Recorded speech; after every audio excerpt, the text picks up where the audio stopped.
Welcome, everybody. Thank you so much for tuning back into the DaliTalks podcast. My guest today is Kim De Silva. She is a relationship mentor, and she's going to talk to us about communication, which is something very dear and near to my heart because I've struggled with that with all of my relationships.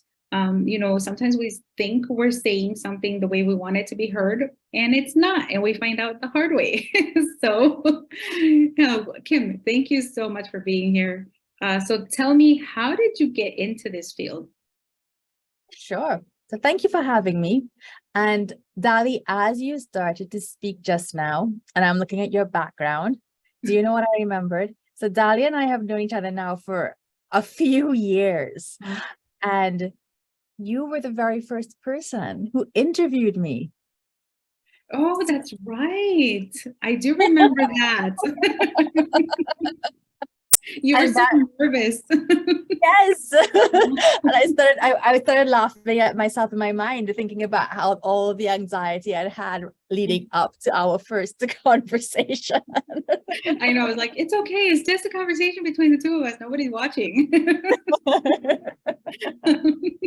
Well, that's also a good segue though into explaining to how I ended up doing what I'm doing. So when Dali and I met, my focus actually was on language acquisition and Latin American cultural awareness.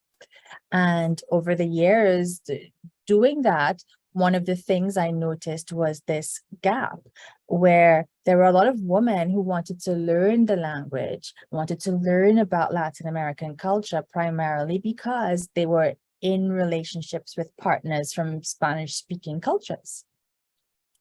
And it was that marriage of language and culture. And then they kept talking about the communication barrier or the language barrier, the culture barrier between them and their partners. But the whole thing, though, was that many times there was not a language or culture barrier. It was well, I want to say a male-female barrier in those cases, because that's what it was. It was as I would kind of joke with them, I'm like, no matter how much Spanish you learn to speak, you're still going to have some of these issues because they're deeper than that. And kind of having those conversations, having similar conversations with my own husband. I mean, we've been together for, this year is 23 years, married for 13. I mean, we've had our ups and downs, but we've also been, because we've been together for so long, a kind of a constant to many of our friends. And so they would come and just be like, why are you always together? Mm-hmm. Well, we kind of like each other. We like spending time together. And, we would have conversations with people over the years about what works, what doesn't work for them, never telling anybody that, this is the way you have to do it.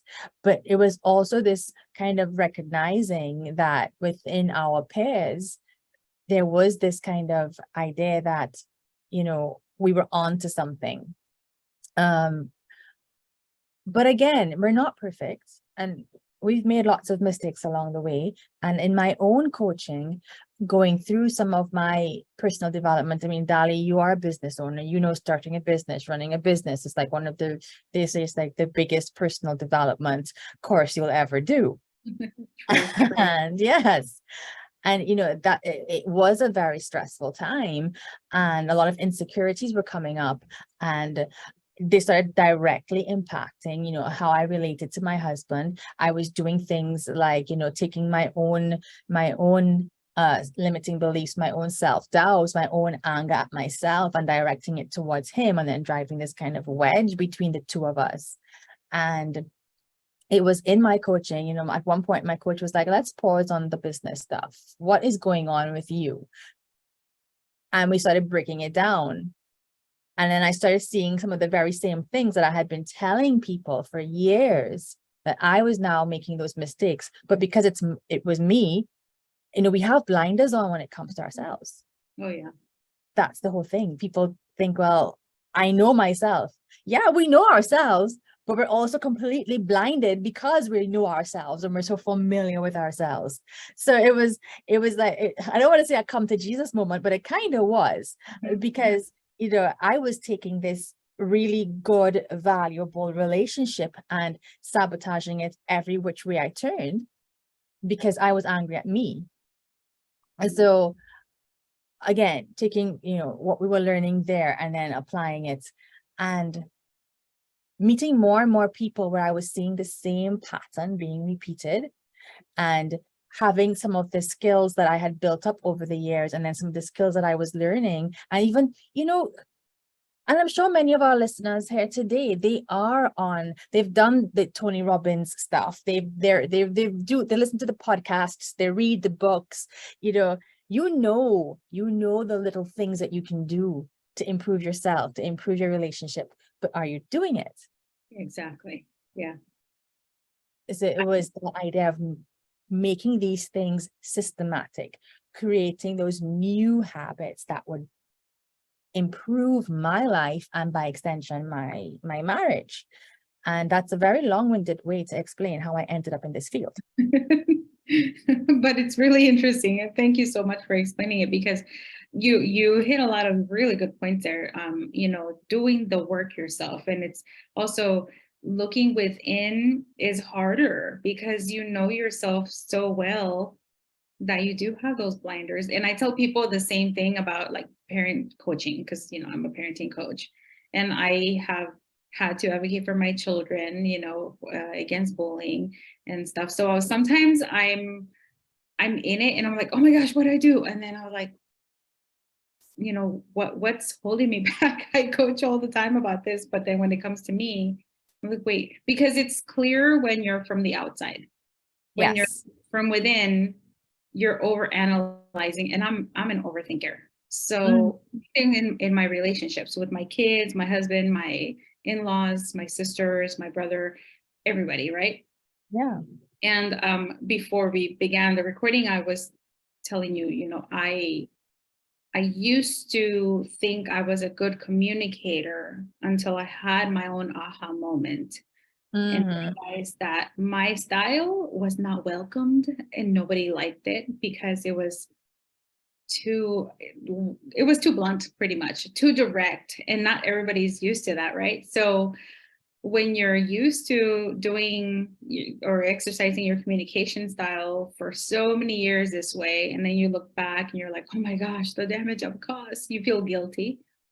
And then I was like, how come nobody really told me? Because they were like, but we've been telling you. I'm like, yeah, but again, communication fail also on that side, where all you're saying is, I don't get you. I don't understand what you're saying. And I'm like, but I just said it so clearly. How much clearer can I get? And it's just a matter of learning how to break things down. So when you're working with anyone, whether it's a couple or maybe siblings or whoever comes to you, how do you begin that conversation? Like, how do you analyze them first, or like, how do you assess, you know, like how to help them? Right. Well, first of all, I usually work one-on-one. So and I tend to work with the ladies.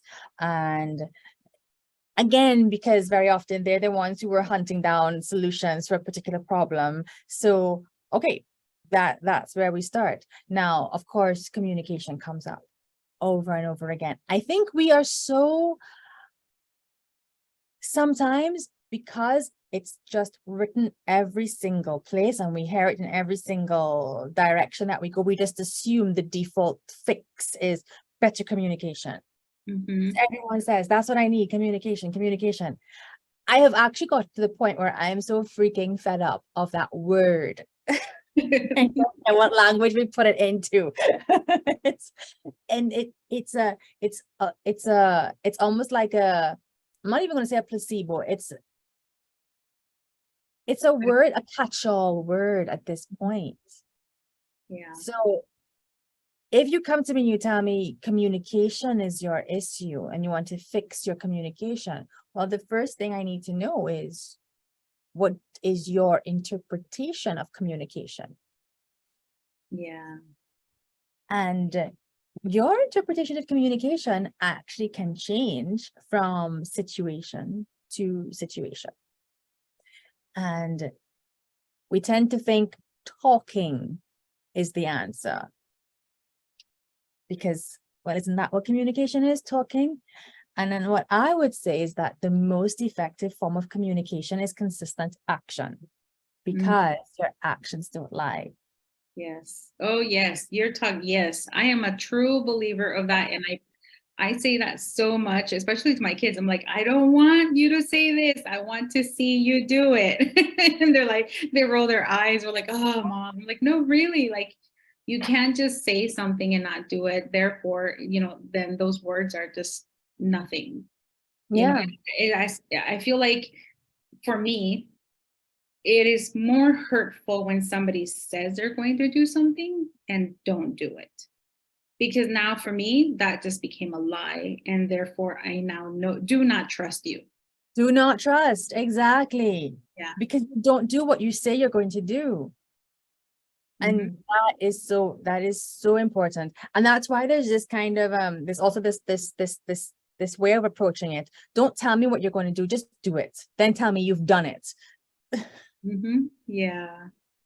Don't build it up. Don't build it up. Or you know what? If you're telling me you're going to do it, let it be like, the 2 seconds before you start the thing. Let's not have this big gap in between you making the adjustments. Even if it's like an attitude shift that needs to happen, or even something as, I need to see you start taking out the garbage more often. Just do it. Just go take out the garbage. And then if you want to say, I've been doing it, then fine, great. But you know what? You didn't even have to say it because we saw you doing it.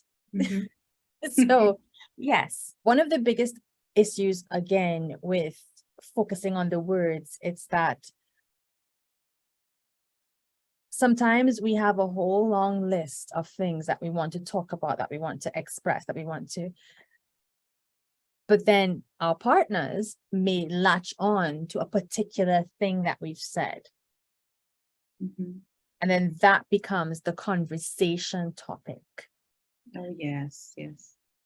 As opposed to the underlying issue. Yes. So, I made the reference to the taking the garbage out. It could be the garbage. It could be the squeezing the toothpaste from the middle. It could be... How did you know? 23 years and until it comes out the middle. That's so funny because my husband just said, like last week, he's like, do you realize you squeeze it in the middle? Could you please not? I'm like, I didn't realize it. No, thank you for letting me know.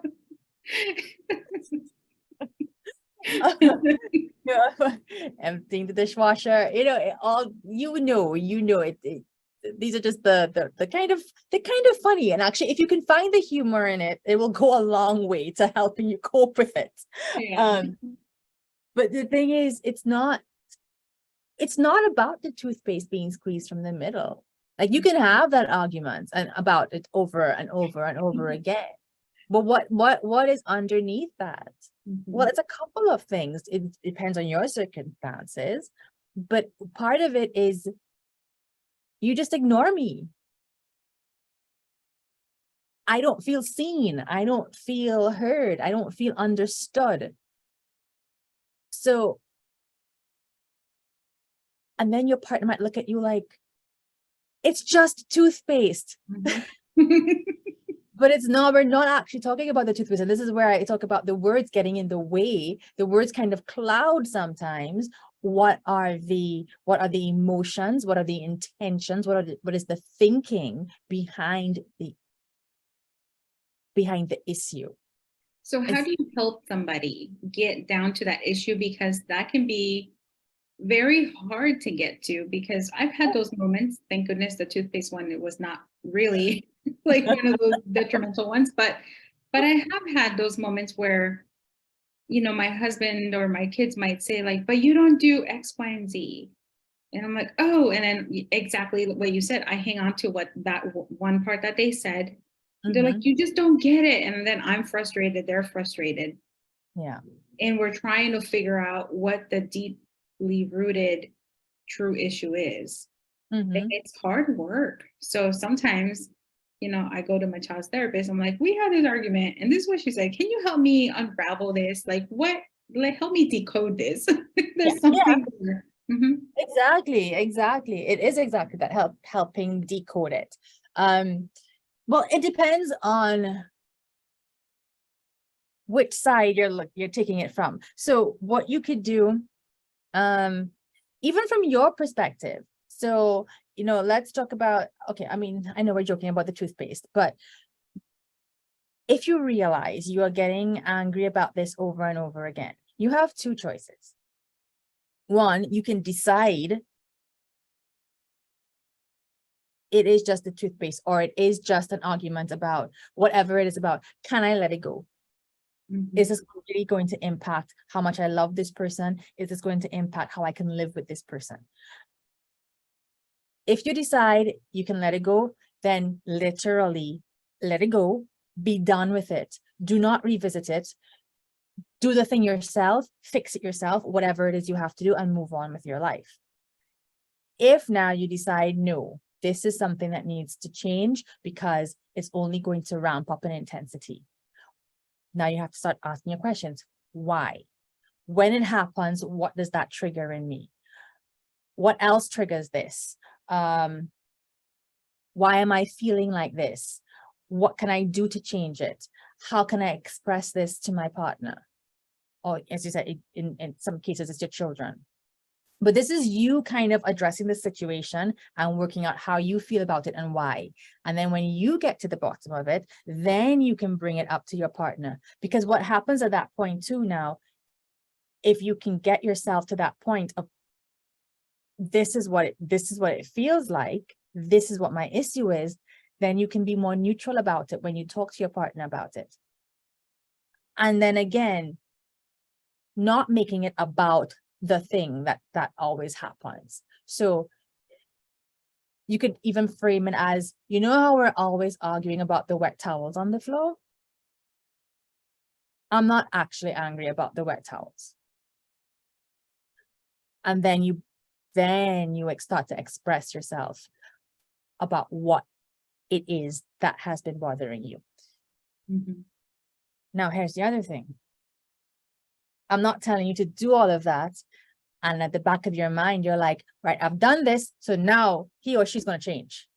That would be nice. Yeah. Wishful thinking. It would be great, but it may not work that way. So again, this is where we have to start letting go of expectations. And part of this process for you was to break it down, was to take away the power it has over you.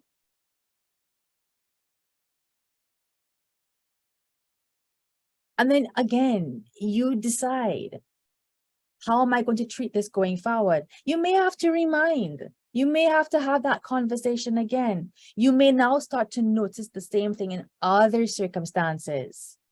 And then you can say, oh, this is the same thing. But then now your approach to the conversation is still going to be different because you're not harping on the particular situation. You have been able to access what is the deep-seated issue. And most times the issue boils down to not feeling seen and heard, because that is in terms of like, I know Di and I have talked about masculine and feminine energy. And as we've said, it doesn't necessarily mean that, male and female, but it is that essence. So, for feminine energy, there is that need to be seen and heard and understood. And without it, a lot of other things play into that. The trust comes in there, the respect comes in there, the kindness, all of those things play into that need. So if we don't have that, if those of us who have feminine energy don't have that, that's when the resentment starts. Mm-hmm. But again, if we're not recognizing where it stems from, we just deal with the external symptoms. And so this is where I say that thing about how, communication is like a symptom of an illness. So when we say we have poor communication, it's like saying I have a headache and you go take 2 Tylenol and the headache goes away, but you haven't addressed the root cause of your headache. So the headache will come back. So you can have a good conversation, but that hasn't fixed the root problem that you may be experiencing with your partner. So are there certain ways to frame your request or how to state what your discontent is? Because I still ask myself that question because I've been working on it. Kim, the last 2 years, I've bought so many books on communication. I have read them. I've tried to kind of like take them as like a course. Yeah, Because you know, and it's funny because the one person who made me realize how to direct, and sometimes the directness can come off offensive or like maybe just rude, was my sister, who's a child school psychologist. Oh, wow. Yeah, she's an amazing communicator, and she wasn't for, you know, growing up. And she said she had her own aha moment through her master's program with, you know, becoming a school psychologist. And I noticed the change in her, the way she spoke. So I was like, how did you change it? That's amazing, because you're so good now. And one day I was writing my child back because I was so upset at her about something. And I said, look, this is what I'm gonna send her. Can I share it with you? Can you give me feedback? Is it too much? And she's like, oh, yeah, you really can't send this. And she's like, it comes out really mean. I'm like, really? Because I'm trying to be clear with her so that she understands I'm not playing around and that this is exactly what she needs to do. And she's like, no, that's not what you're conveying in this message. And then she's like, here's your draft. Here's the draft I would send. And it was like very different, you know. I was like, oh, and I kind of didn't agree with some of it because I'm like, no, but I need this word to be. And she's like, no, don't. Then it becomes combative. And I thought, wow, that's incredible. So from that moment on forward, I have been trying to educate myself with what words should we stay away from, or how to frame. Like I remember learning, instead you should say like, I feel like you, and I'm like, oh, and I rolled my eyes because like, oh, why do I have to be all like cushy? Why can't I just say, look, get you know? And you did, I would,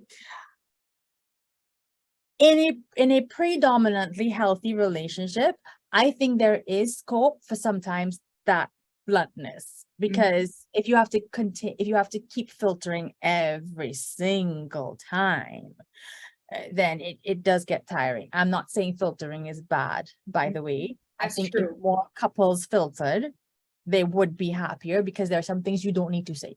There really are some things. So stay in your head. I have had screaming matches with my head. To be quite honest. And I'm so glad you're saying that. And it is normal, because I remember I used to wonder like, oh my gosh, do I really love this person? Because in my mind, I just want to say, you know, or you know, figuratively, you like, I just want to punch him in the face, you know.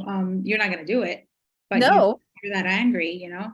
And it doesn't make you a bad person. It's just, and everybody does it. And whoever says that they don't, you are lying to yourself. Lying to yourself? Oh yes, you are. Oh yes, you are. And I see my husband filtering too. I see him go to say things, close his mouth. Yeah. Yep. But you know, I really appreciate that, because at that moment you're recognizing, wait, what I was about to say was not the best words. Yeah. Let me rethink this.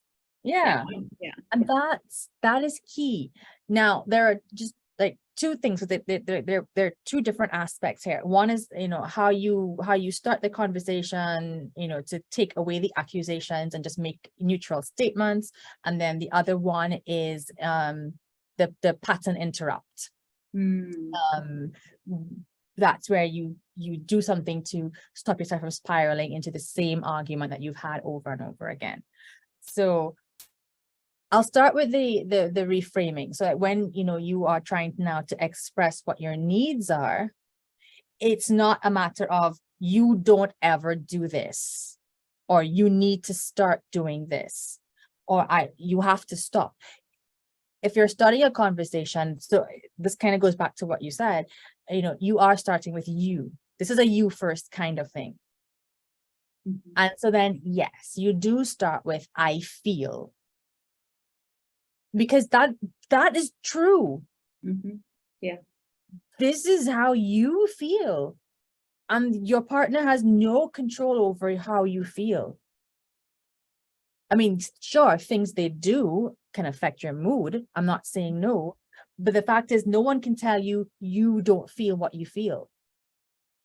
So that's the perfect place to start, because it's a fact in that moment. I'm not saying your feelings are the fact for everybody else, but to you in that moment, your feelings are fact. It's the same argument about, isn't it kind of cold? We should put the heat up. Or isn't it kind of hot? We should put the AC on. Now, I'm not cold. It doesn't matter. I'm cold. So, you can't tell me I'm not feeling cold. Mm-hmm. So your feelings at that point, that's where we start. So it's like one of the arguments that I hear that I have clients talking about all the time is they want their partner to support them in their business more. One of the ways in which they could do that is if they would take over childcare responsibilities at night more, so they could focus on their business. Okay, fine.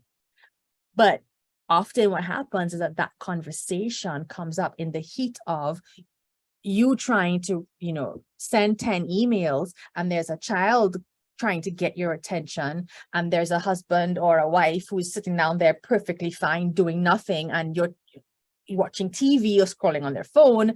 And then it comes out as, why aren't you doing anything to help me? That's the accusation mode. I mean, of course, you've had this conversation. Many people have had your version of this type of situation, your version of this type of conversation. But in the heat of that moment, with all of that frustration, you're not having a conducive conversation. And your partner can only react to your reaction to it. And so their solution may be just to, move the child, or to start doing something, if at all, or to be upset because you're upset and shouting. And that's where it escalates. So that's where you need the pattern interrupt. So that's the pattern interrupt there, where you have to recognize, and I'm saying you because you're listening to this podcast, your partner isn't. So I'm not saying your partner has no role to play, but given that you're the one listening, you have to now recognize within yourself where you are starting to lose your calm, lose your peace, and decide to break it. And I'll tell you why you want to break it. One, because you are committed to being in that relationship with your partner. So getting into a screaming fight over the fact that your partner is not watching the child while you are doing your work isn't building a strong, stable home for you, your partner, and your children. That's not working there. You are getting yourself worked up into that state that then makes it difficult for you to work on your business. Mm-hmm. So you're not being productive. And this may not be true for everybody, but for most of us, after we lose our crap like that, then we feel bad. So on top of everything else, we're putting negativity into our relationship. We're not being productive in our business. And then we're dealing with some guilt. Mm-hmm. That's a whole lot of stuff that we could decide we're not going to do by recognizing when we start to spiral and making the decision to stop. Again, easier said than done. But the first step is the awareness of it. The next step is, how do you interrupt your pattern? It's different for everybody. I have literally, I've told this story many times, turned around in a full circle. Like I have opened my mouth to say something, shut it, turn myself around in a circle, and then just kind of go on to another topic. I had to do for me, it had to be a physical action. For some people, it's leaving a room. You might want to slam a door if you have to. Walk around your house, do something to remove yourself from the situation, or do something that's so crazy and out of character, not badly out of character. I forget what it was that some lady told me she did recently. It was something absolutely absurd, like chicken dance or something. She just kind of totally lost it.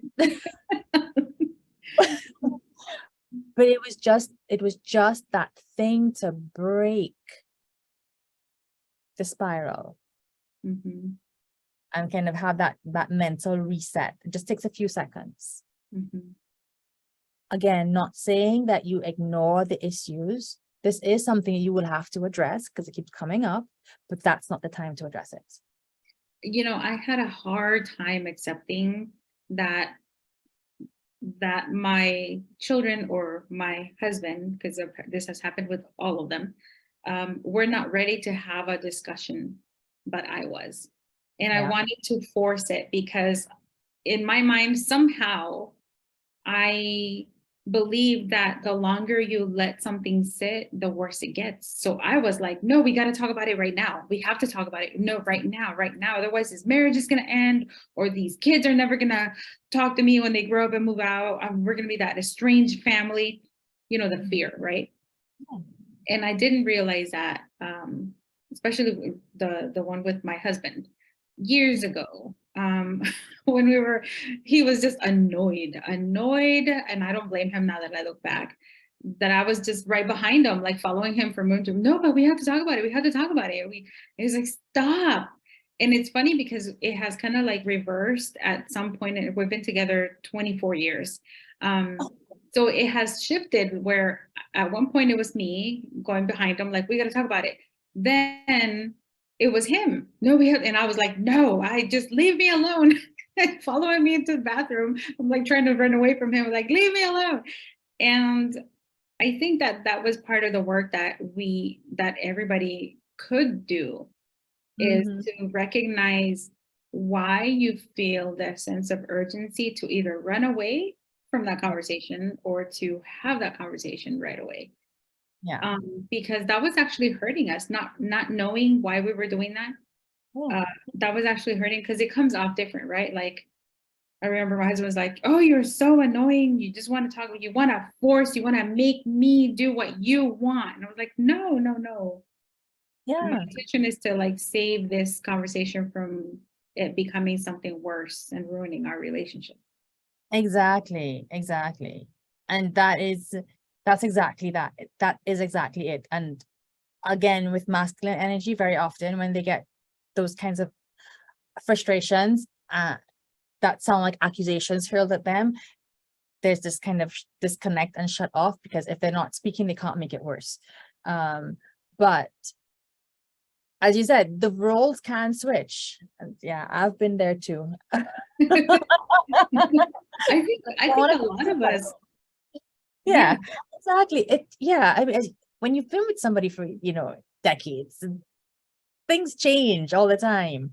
The key there, though, is as you have the tools, whether this is something you've discussed way beforehand or you say it in that moment, that you will come back to it. But right now, you both need to be in a frame of mind to have the discussion. So I've seen suggestions where you book your time.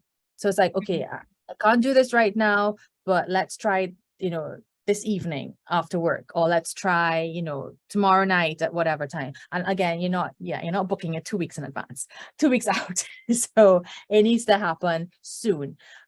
But yeah, whether it is that you and your partner have this agreement way ahead, that when both of you are having an argument, when you are in a conflict, but one of you wants to have the conversation and one of you doesn't, that you will instead focus on a time to discuss it.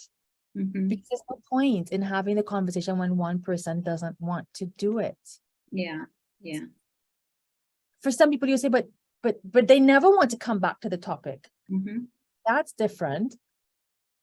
But this is where you again need to kind of rein yourself back and say, well, I don't mind not talking about it now, but we do need to talk about it.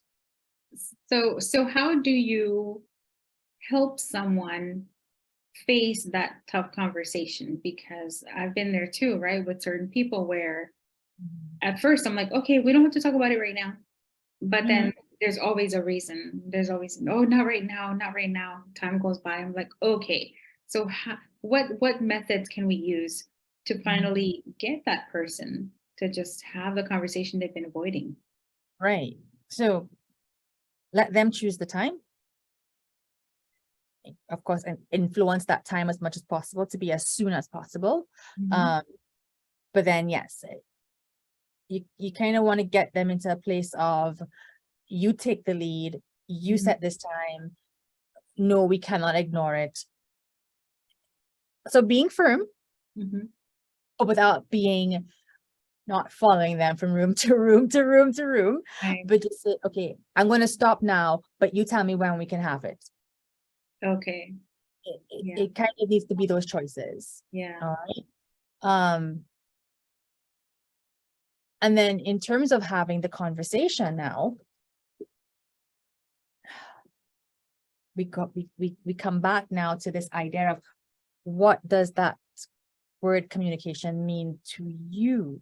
So when you say we need to have this conversation, is it that this conversation is, I'm going to talk and I'm going to tell you all of the things, and you are going to listen and you are going to understand what I'm saying and do what I want you to do? What is the resolution you have in your mind?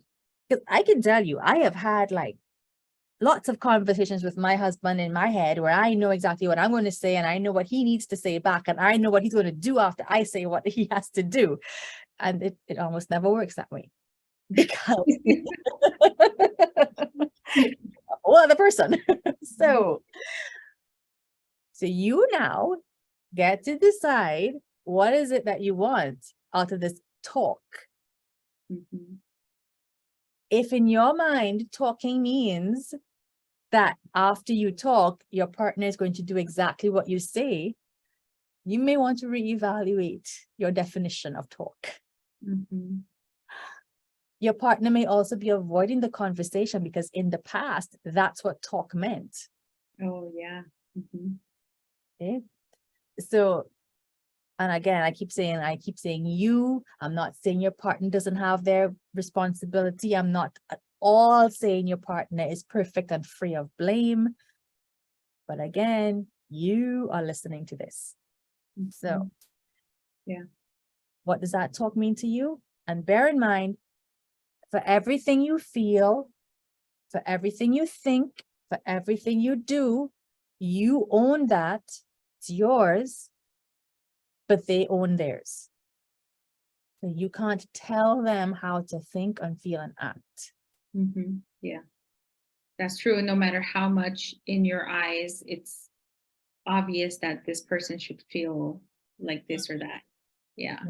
I think that's, for me, it was a sign of maturity when I finally came to realize that I have no right in deciding how they should feel, regardless of how obvious it looks to me, because I do have a different interpretation of every emotion.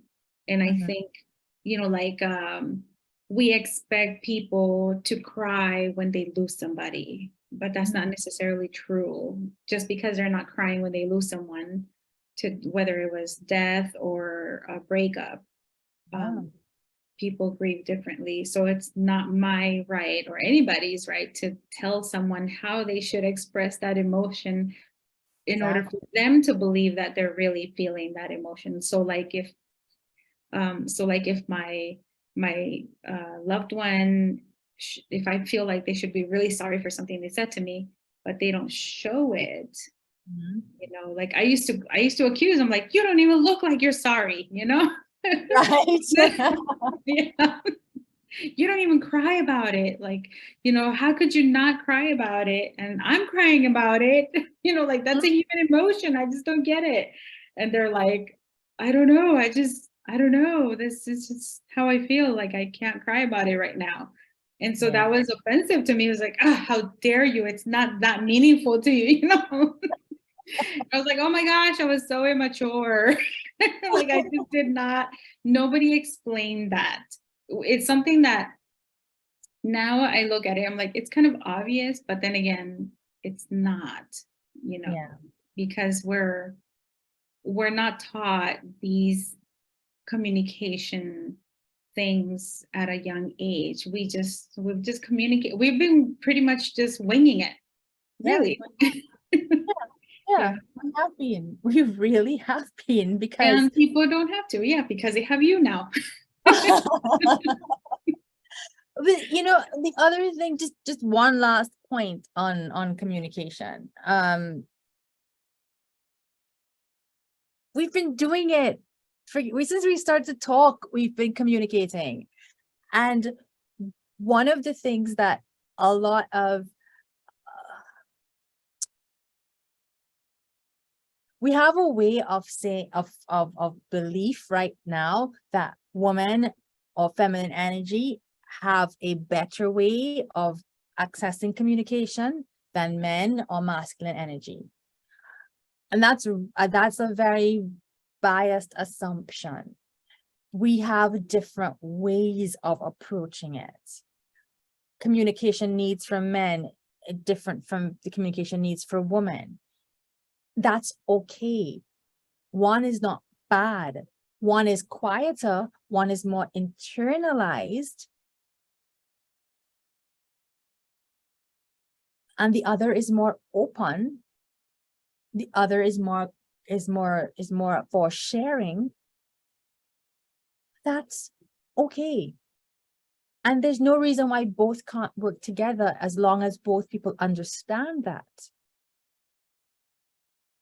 The issue is when we try to force one to act more like the other. Mhm. So yes, you might have a masculine energy saying, why are you always so emotional? Mhm. You might have a feminine energy saying, why are you always so closed? But the beauty of the masculine and feminine energy, and as Dali and I have said, this does not mean only in heterosexual relationships. This can also be in same-sex relationships. It's just that that polarity of energy. Mhm. The beauty of the masculine energy is the ability to hold space for the wild, crazy feminine energy to flow. And the feminine energy, the beauty is being able to accept the masculine energy Mhm. as it is and provide, again, a safe space when needed. Yeah. Mhm. So no, your masculine energy partner does not need to speak out all of their emotions and everything they're feeling at all of the time. If they want to, great, enjoy it. Yeah. Or not. And believe you me, if your partner was constantly coming at you with all of their worries and their emotions, and you might get a little bit tired of it. And if you think I'm wrong, that's fine, but you sit with that and think about it for a while. Don't force it. Don't force it. Be there, be willing to embrace it. If it is looking unhealthy, as in they are starting to show tendencies towards aggression, verbal aggression, physical aggression, addiction, that's where you have to get worried. But if your partner is handling their stuff on their own, they are speaking to their own mentors, they're speaking to their brotherhood. And this is why it's also very important for us to have our tribe of trusted friends, not just friends that we go and gab with, but friends that we can actually learn from on both sides. Because there are certain things that, you know, we can work out on our own and come back to our partner whole. By the way, I'm not saying go and spread all your business outside. Yeah. Yeah, please That's don't. not what I'm saying. Yeah, please don't. There might just be certain issues that the type of support you're looking for, it may not be your partner who has to provide that support. You can find that support somewhere else. Mhm. So, Yeah. So you've been talking a lot about masculine and feminine energy. I've heard this before, and I understand that I don't know where this concept came from, and I kind of feel weird about it, right? Because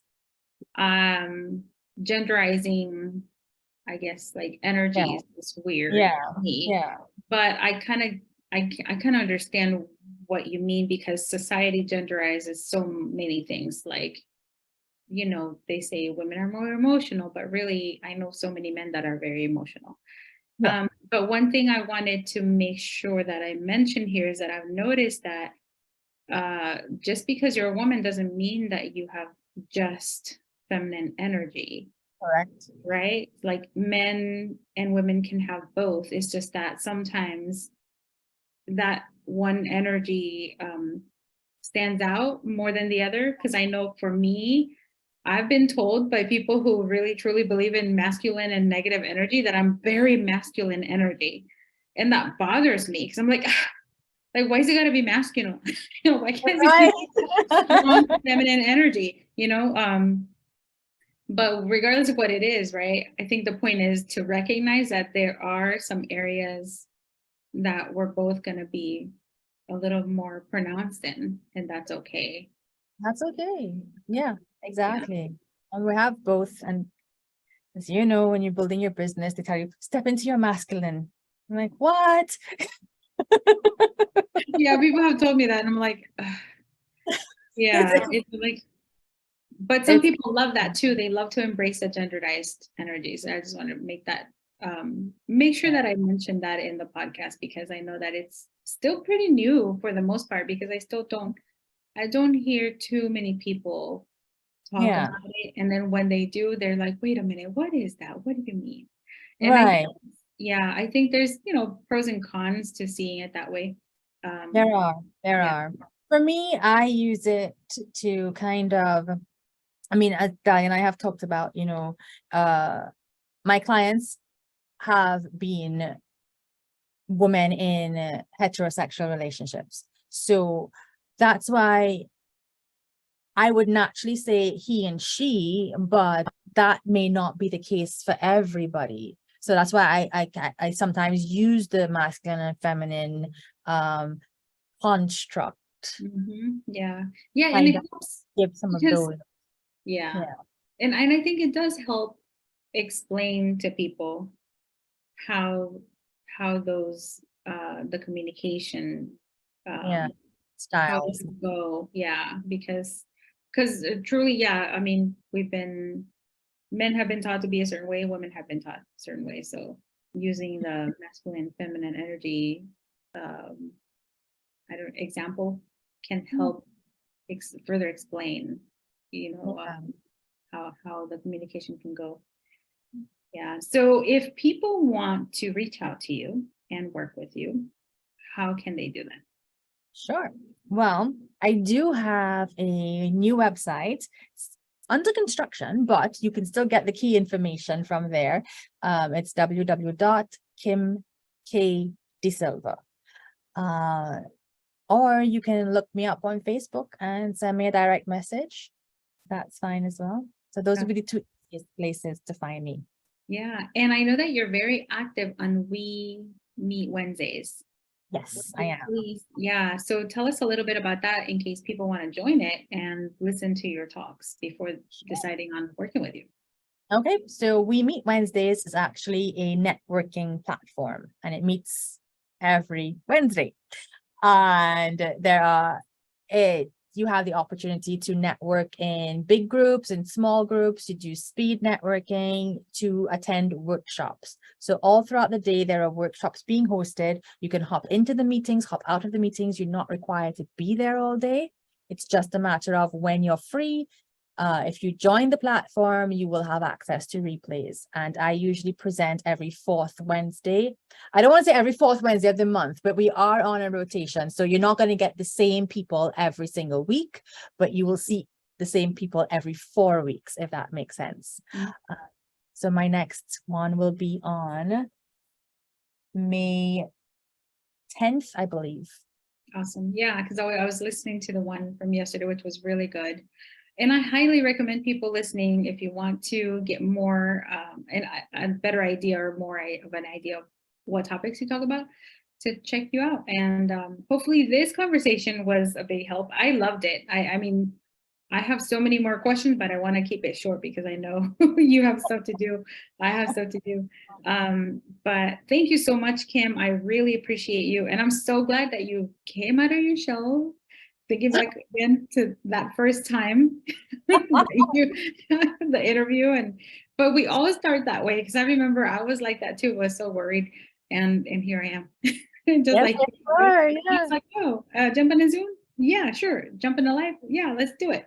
And in any space, which is great because like you were saying, we make Wednesdays is about networking and all, but as you see, Kim delivers information about relationships. So, because I think that's the beauty of entrepreneurship and business today, that we recognize that it's not just about the professional side. We have to take care of the inner self, the human. Otherwise, we will not thrive in any of our areas in life. 100%. Amy, last words before we close it up? No, I think I'm good. I did have a last word, but then I totally forgot it. All right. No, the last word pretty much is, look, there's tons of information out there. Take what benefits you and your unique situation. I'm not telling you pick and choose what you like. Try some stuff. If it sounds hard, maybe then that's the thing you need to try. And if it doesn't work, go again, but remain committed to making improvements every single day towards you and your relationship overall. Thank you. Thank you so much for being on the podcast again. And we'll have you back again here in a few months. Why not? Well, communication, as you see, is super important no matter how old you are and no matter who your relationship is with. So if you feel that you need to improve that communication, or just maybe even explore if your communication methods could improve, check out Kim. Go to kimkdesilva.com. And remember that she's also on social media. All of her links will be in the show notes below. And again, thank you so much for listening. And if you have some time, please subscribe to this channel or this podcast, wherever it is, whether you're listening on YouTube or one of the podcast platforms. And please leave a review.